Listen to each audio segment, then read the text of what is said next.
We now welcome on the Second Swing Thoughts podcast. Kate Smith is joining us. We are at the Second Swing Scottsdale store because it is Ford Championship Week. So Kate is, of course, playing in the event. I guess, Kate, first of all, how you doing? I know today, we'll get to it shortly, but it's already been kind of an exciting day for you. Yeah, no, it's been a great day. Yeah. First hole of the day, I made a hole in one, and driving my Ford truck, we're having a great day. Yeah, so we were talking a little bit off camera. Well, first of all, probably a half hour ago, I pulled up Instagram, and I see Kate's posting about a hole in one that she made today. So in the practice round, right? Talk us through that, making a hole in one in the practice round for an LPGA event. Yeah, no, really cool.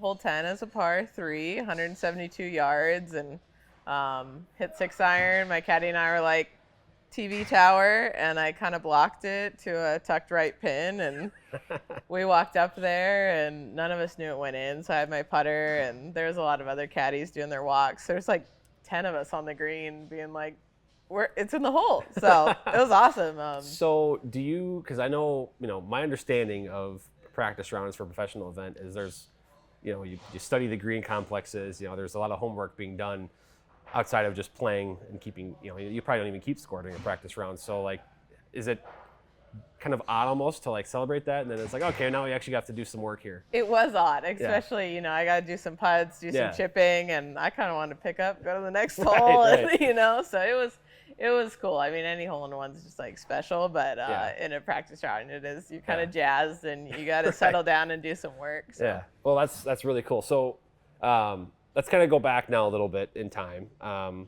So you earned your LPGA card, I guess last fall, winter, I guess it was end of 2024 through Q School, right? So kind of, can you just maybe walk the viewers and listeners, just walk through that process of taking that step, your Epson Tour, getting into, where you placed yourself, and then through Q School, and then earning the tour card, like how that all played out, maybe the different stages, and then, your placements and how that format all works. Yeah, it's a little complicated, but there's like 3 stages of Q School.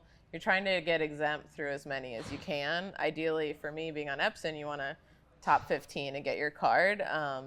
So 2 years ago, I was 19th, and then last year, I think I was 33rd or 34th, which was huge because top 35 goes to final stage of qualifying, which is your best, where they give out the cards and the best chances. There's only 100 of us, and they give out anywhere from 25 to 35 cards. So I made the cut at Tour Championship to get into final stage. So I felt like what a great opportunity, and you kind of have a couple months to get things honed in, because I didn't really have a great Epson season, but I knew like my game, I felt like at some point I'm gonna be ready for the LPGA, and that's where I should be. So, but Q School is a grind. I mean, the final stage is 5 rounds, and it's in December, so it's always rainy and cold, and so it's nice to kind of like rely on my roots and be like, I've played in cold, horrible weather all my life. Like I can do it now, and I just like can't describe like now being on the LPGA. It still feels. So, and that's another thing I wanted to kind of get your thoughts on, was like the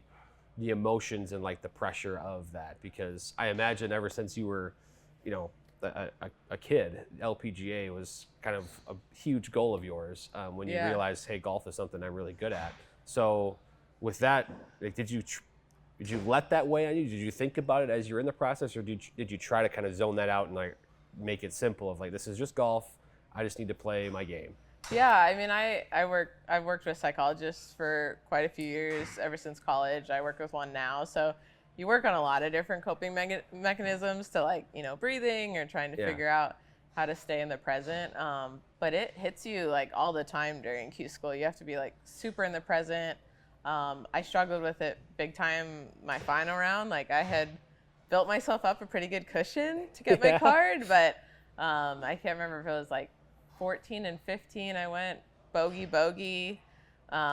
Maybe I had 2 or 3 shots to work with, but it felt like, I'm picturing myself having a card, but I'm also like so nervous that I can barely take the club back. And you're kind of thinking like, okay, I have in the next hour, like my life's going to change. Right. And like, how am I going to get through the next hour? So that's because I know it would be very tough for me to not get ahead of myself. Yeah. And like you said, like picture yourself having your card. Yeah. And it's like, well, I have some golf to play here. But fascinating and obviously very cool that you're able to do that. And so now for those tuning in too, like, could you maybe illustrate what you did earn as far as starts, like what the status entails that you earned for 2025? Yeah, so they kind of changed Q School, so now the Q School cards are a little bit better status. It is a full status card. Just some of the fields are based off last year, so certain majors take into account the top 80 from Money List last year, but I should have about 17 or 18 guaranteed starts, and then you're just trying to play yourself into the majors based off of your Money List for the current year. So really earned myself a great card, really a lot of opportunities to. Yeah. I was surprised myself when I kind of got in the weeds that, hey, I have an opportunity to play in every major this year as a rookie and as a person coming out of Q School. So I thought, this is great. Yeah. And then now you've now completed 2 events, right? Mm-hmm. That first event it was cool to follow you because I know you didn't have the best first day, and all of us in the office kind of thought it would take a pretty darn good second day to come back and make the cut, and that's exactly what you did. What does it take mentally to, because now you're basically competing at the highest level, right? So what does it take mentally to maybe have not a stellar first round or get off to the best start, but kind of be able to turn that around and salvage what ended up being a really good week for you? Yeah, it takes a lot of grit and a lot of self-belief. I mean, I was 6 over through 16 holes of the first round, and I had got it back to even through 36 holes. So really making 2 birdies to end my first round got me into, then I needed to shoot 4 under the second day, and we're finishing in dark. And so that was such a good feeling to play the weekend and just fight back. I mean, I didn't want to put myself in that position, but I was really nervous the first round. You want to make a cut. You want to prove that you're good enough to be here and that you should be on the stage, and when really you should just be playing golf and enjoying it. So it's a lot of emotions to go through while you're out there. I mean, it seemed like it was a pretty successful first event. I think you finished in the top 40, I believe. Yeah, right? T34. So that got me some good points. That'll set me up for the season, and it's really good. And so one thing too is that the LPGA schedule, it's relatively global. So I know the second event was in China. Yeah.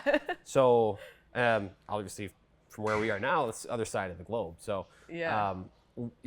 just talking about that experience. I don't know if that's your first international event, but you probably haven't played a lot of competitive golf that far away from home. Yeah. So what was that like? The travel and kind of getting yourself used to what would be a wild thing for me to get used to, the schedule of, what day is it? And then getting yourself down to your routine, come tournament time. It was hard. I made a lot of rookie mistakes. But for that event in China, the sponsor pays for our flights and for our hotels. So that's really cool. I got to, fly in business class or first or whatever. I was like, oh, this is awesome.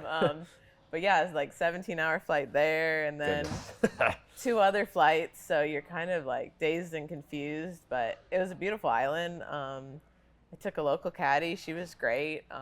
Didn't speak a lot of English. So there's a lot of just learning curves where you're okay, I know how to play golf, but how am I playing overseas, and how am I going to be successful over here? So I think, I missed the cut. I didn't play great. My course management wasn't great, but I feel like that experience was really needed for me to understand hey, I need to do some things different. Yeah.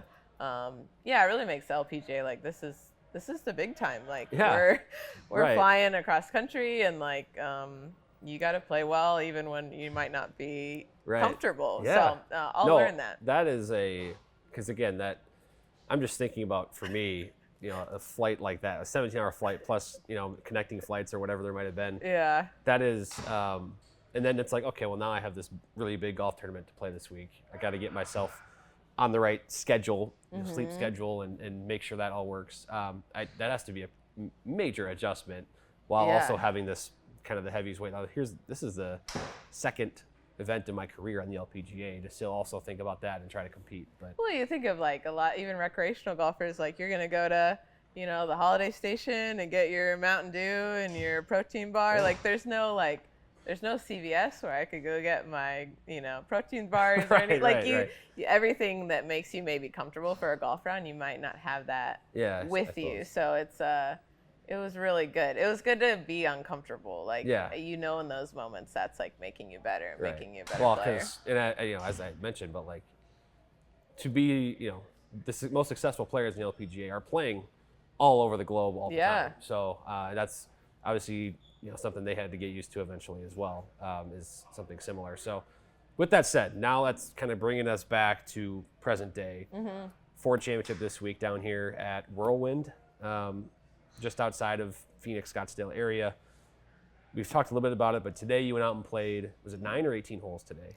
9. 9 today. So what does, the week look like for you in terms of preparation for, an LPGA event? How many holes are you playing? What kind of, how much time is being spent on the range or the short game area? Like, what does that look like for you? Yeah. So I try to do a lot of my work at home so that when I land, I'm really just like focusing on the course and focusing on being prepped. I try not to make a lot of swing changes or make a lot of drastic changes once I get on site. But Sunday or Monday, I usually come in, try to, get settled and find my locker, find the golf course, find the hotel.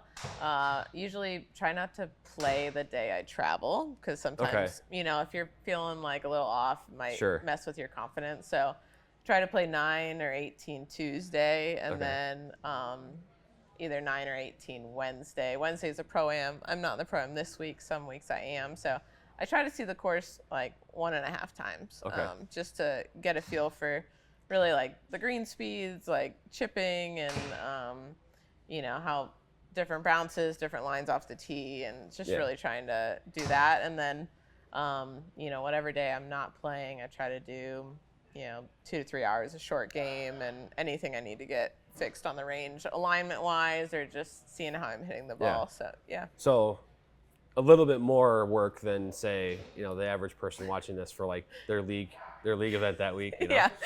Most people like me just like show up 15 minutes ahead of time, hit a couple balls, maybe a couple putts, and then you tee off. But they're probably not, doing their different stakes though too. So activations in the gym before, or their cool down.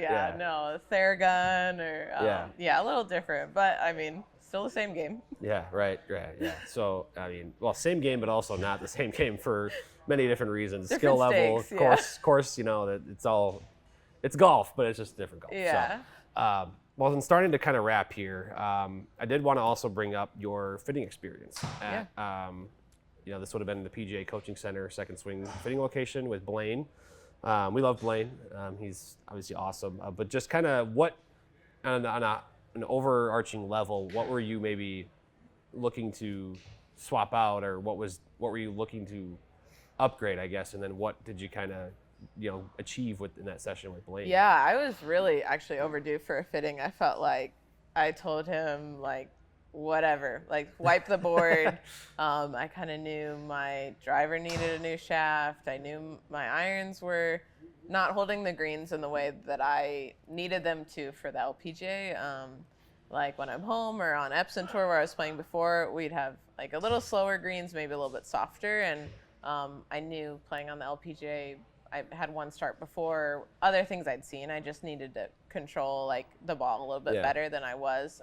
So I was looking for more stopping power with the irons was like my primary focus. And then my wedge setup at the time was really janky. So I was, looking for a big change there. So I changed my grinds, changed my shafts and the wedges. And yeah, I felt great. It's been really good and just like an awesome experience being able to like hit indoors, get the numbers, and also hit outdoors. Yes. And Blaine just had like so much knowledge and like a good like golf nut. He had a lot of different stories. So it was a good time. Yeah. He's awesome down there. And to your point about the indoor outdoor thing, it's really cool to, I think there's the one limitation being in the store here in terms of getting a fitting in the bay is that you can't watch the golf ball fly. Because it's inside in our tour van bays. Well, at the coaching center, you can just whip up that screen, and now the ball's flying outside. And even there's also the range turf there, where Yeah. on some days, depending on the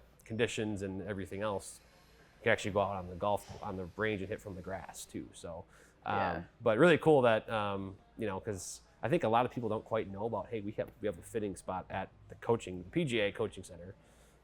So anyway, I just wanted to get that kind of feedback from you, because it's really cool for us to be like, hey, Kate Smith-Stroh, LPGA, on tour this year. Hey, she got fit by a second swing. So Yeah, really cool. no, it was great. And I've been like just preaching the benefit of like being partners with you guys, because I can kind of get access to whatever I need and really have like an unbiased opinion on golf clubs. So, I play a lot of Titleist clubs, but it's nice to know that like I tried whatever, and like right now this is what's the best for me and my swing. And it's great. I hopefully will be at KPMG later and be able to be right there on site. So I loved your guys' studio there. I had no idea it was there either. So yeah, well, there you go. Yeah, and obviously you and anybody, of course, is welcome to schedule a fitting. But anytime you need a tune-up, of course, Blaine will be right there ready for you.